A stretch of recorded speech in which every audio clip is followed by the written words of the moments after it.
She lives on a houseboat on the Thames, you know, trolleys going past. Oh, what's that smell? Oh, it's sewage.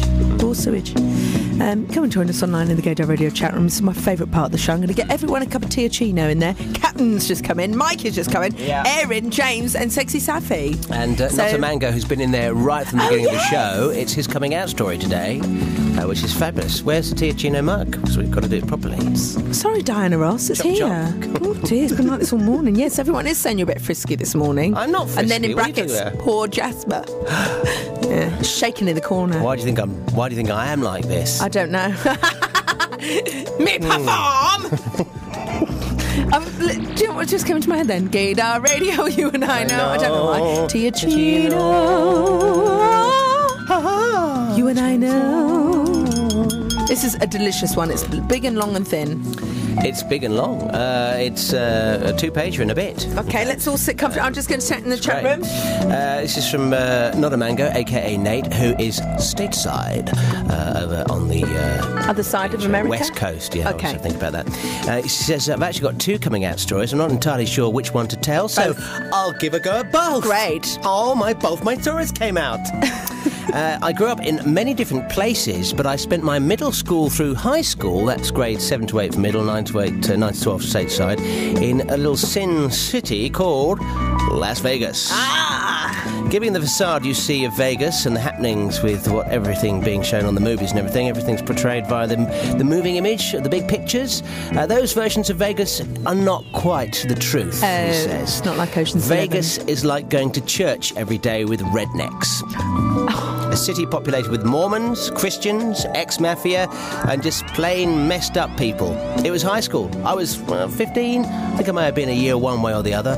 I've got a lot of vague memories of that time, he says. I was in ROTC, which is the military presence in college and high schools in the States. You could take it instead of doing PE, physical education. Yeah. Which I later found out was what most gays in high school did. Anywho, it was here that I met the man, brackets, for the moment, of my dreams. His name was Jim. He was also in ROTC. He was beautiful. We fell in unequivocal love. I still get chills when I think of the sex we had. Oh, my God. It was raw, wrong, hot, and horrifically raunchy. Sorry, Mr. Sexton. Yeah, with apologies to my mother. Given that we both attended the same high school, it wasn't long before people started to notice that we were inseparable. We'd go to the bathroom together and even slept in the same bed. This, of course, being a redneck mecca, probably wasn't a good idea to let on with the world so rather indiscreetly as we were. Kids talk meanly about things they're told to fear. We were made fun of, horribly. Things were thrown at me, more so than him. I was slightly creative, he says, to begin with, a bit feminine, and I dressed oddly to normal standards.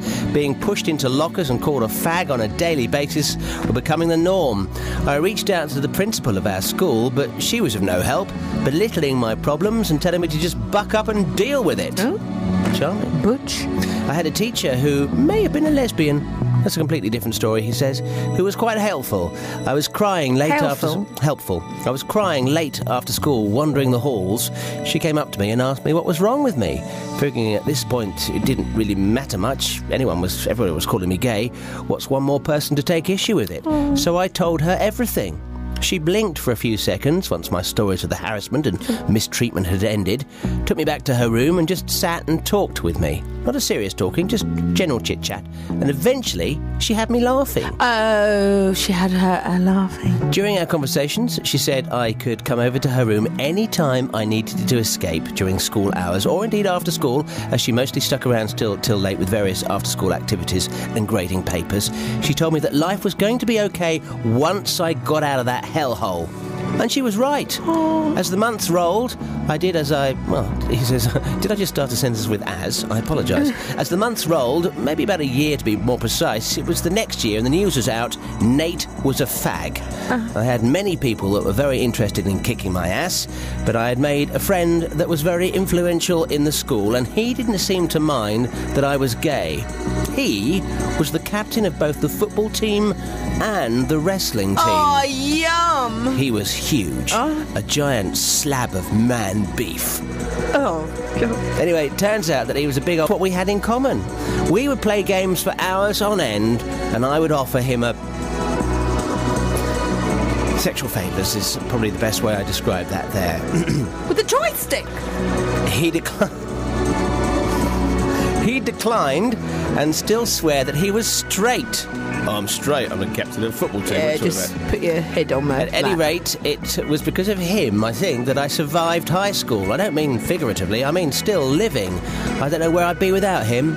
Moving on, Jim was quiet about the whole thing, and I understood why. I never begrudged him. We actually moved out of Vegas together to Los Angeles. Sadly, we grew apart, though we still keep in touch, and he still is beautiful. The second story is my coming out to my parents. My dad walked in on Jim and myself in flagrant delicto. Oh, that's fantastic. That is your actual Latin for uphill gardening. Flagrant delicto. You and I know. Flagrante delicto. No. All he said was, this is his dad, all he said was, doesn't that hurt? And then he closed the door. Later he told me that no son of his is gay, and we had a falling out. Cut to 10 years later, and I find out he's not actually my father. I was adopted. My mother is my mother, but my father is not.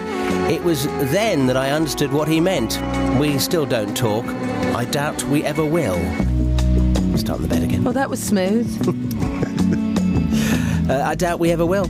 My mum is a very Christian woman. For 6 years after I left to go to LA, we didn't talk. And it was my stepdad's doing. I had no contact with my family whatsoever during that time. Then one day my mum had called me out of the blue, and it happened to be during the breakup with the guy that I had been living with at the time. I was a big old mess. And she actually was interested in what I had to say. I was explaining the whole situation and what had happened. It was the first time she'd acknowledged my gaiety. The next day, she flew out. It wasn't all smiles and roses at first. She had a lot of trouble with it, but she didn't look down on me anymore, and she was really, really starting to try. She took me shopping, and we spent the week together, drinking, hotel hopping, beach going, and just general fun life distractions. My mum has a fair amount of money, he says. Later, I found out that my older sister had told my mum that she had basically to make a choice. Lose a son, or just deal with the fact that he's gay and have a son. Right! I'd already written off my family, so once I talked to my mum again, I started to talk to my sister again. We're now very close. Of my 9 brothers and sisters, this is the one sister that I talk to. All that, and I keep in touch with my younger brother on other social networking sites are available, who may be gay as well.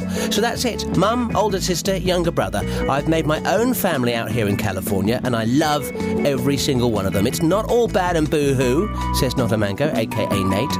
I live in LA still. I love it. I have a fantastic, well-paying job, and I have a fantastic man who loves me, and I love him more than he'll ever know. That was fantastic! Several things I loved about that, Neil. It'd be really helpful if you could just hold that up to camera 4. Unconventionally hot sex was beautiful. Yes. Frenningo Delecchio was beautiful. Right, yes. Yeah, I love that. Flagrant delicto. And also, Flagrante delicto. That's it. That's beautiful. It's your actual Latin. And what a fantastic story. 2 for the price of 1. I know, brilliant. yeah. Absolutely brilliant. If you've got a coming out story, actually, Lot Mango is in the chat room right now if you want to have a chat with him. This sounds beautiful. It'd be really helpful if you could email your coming out story to neil@gaydarradio.com. Thank you very much for coming. Sorry, I don't know why I said that. What? I don't know why I said that. No. Billard, Luke and Vitty, Sundays at Heaven on Gaydar. We're just in the chat room right now, Neil, just discussing how beautiful that story was. Yeah, that it was lovely, really, wasn't it? If you are thinking about doing your coming out story, that's the perfect length. Absolutely perfect length. Delicious. And Latin words are mucho depreciatio. Well, phrases like giant slab of man beef. Yeah. Oh, You know? Neil. Oh, and the other expression... Unconventionally hot. I get chills when I think of the sex we had. It was raw, it was wrong, hot and horrifically raunchy. Okay. So Horrifically raunchy. Yeah. I mean, you know, Nate, I think you should consider becoming a writer. Erotic literature. Licorice. There we are. It's lesbian love stories for you. Literature. And the award for best literature this year goes to the woman who looks like a potato, Sarah Walter. There we are. Hello. Excellent. I'm just